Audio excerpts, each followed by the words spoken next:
Kamal Sibal, former Foreign Secretary, joining us.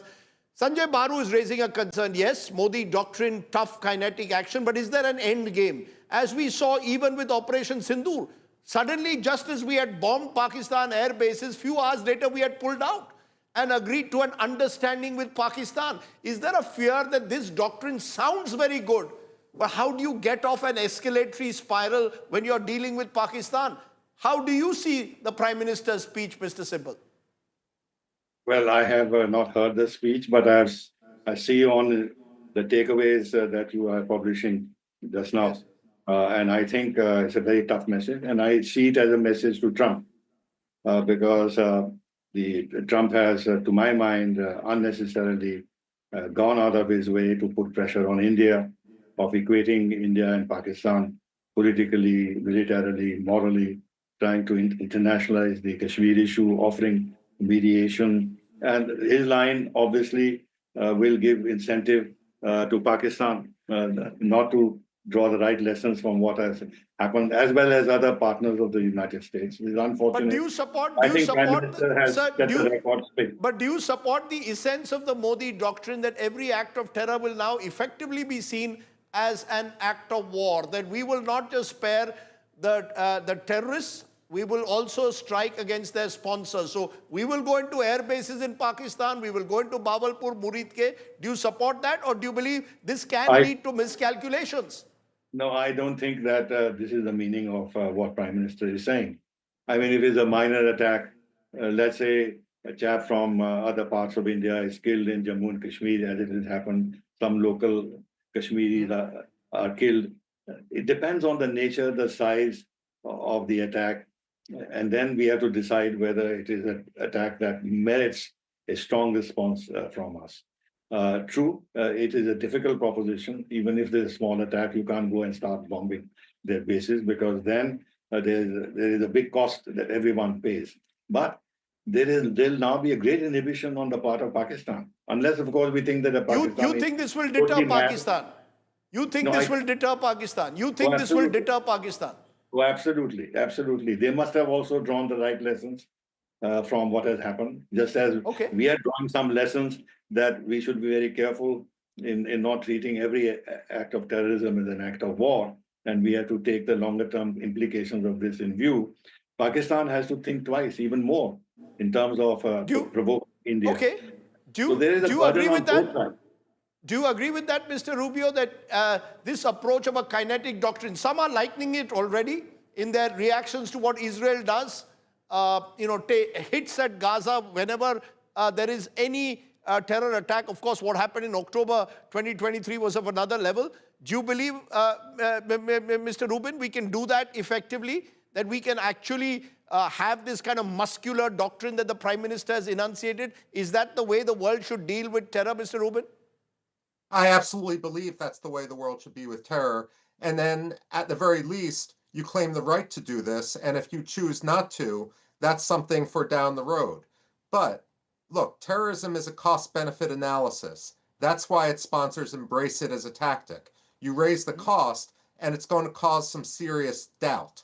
But, in reality, is it going to be enough to end the problem? Here's where I dispense with any moral equivalency.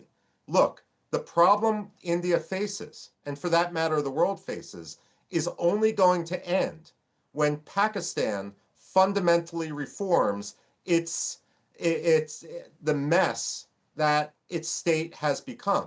It's only going to fundamentally abandon terrorism when civilians gain true control and the military is put back in its place. You know, there's been two recent conflicts, one between Russia and Ukraine, and the Russian army hasn't been held accountable internally in terms of reforms and so forth for its corruption and its miscalculation.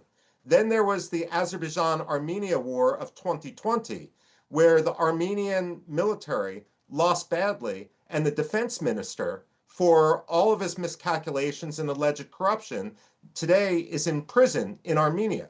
The question now in Islamabad is whether Asim Munir is going to be held accountable. But ultimately, peace and stability will only come when the Pakistanis hold themselves accountable rather than try to distract the world and their own public by continuing sponsoring terrorism and attacking India.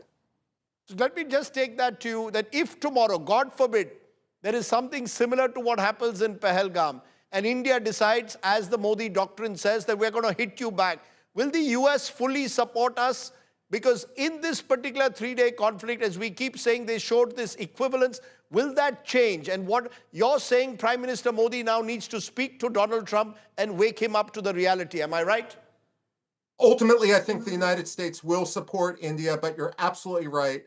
Prime Minister Modi and various diplomats, as well as members of President Trump's inner circle, need to give President Trump an education quickly and make him understand that he's actually making the situation worse by extending a lifeline to Pakistan.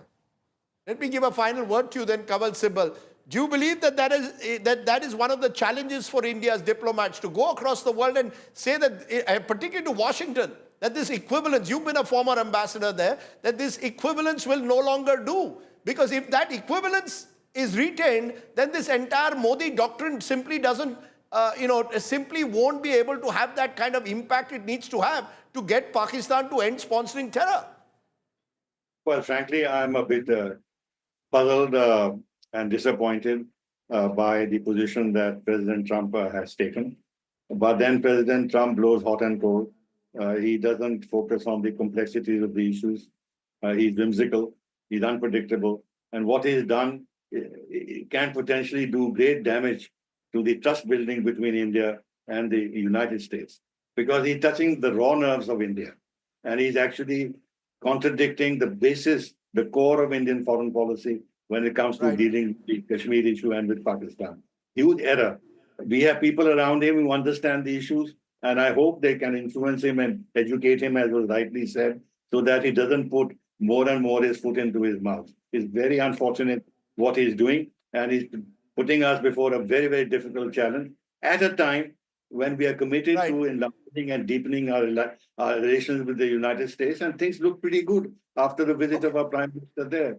So one is very perplexed as to why he has taken the position he has taken, even to the point of absurdly suggesting that I'll end trade with both countries if they don't agree on a permanent ceasefire. Okay.